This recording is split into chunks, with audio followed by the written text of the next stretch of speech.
A whistleblower sick of hazardous conditions alerts authorities to a major health risk at a Valley grocery store. Chief Investigator Darcy Spears has the evidence that led to the store having to close its doors.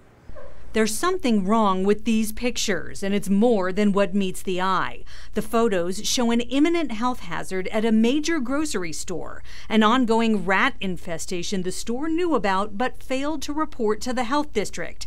It took an employee's complaint to bring accountability.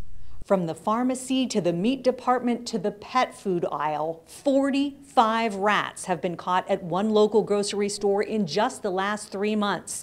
In tonight's Dirty Dining, we take you back to Gross Grocers. Join me on 13 Action News live at 11.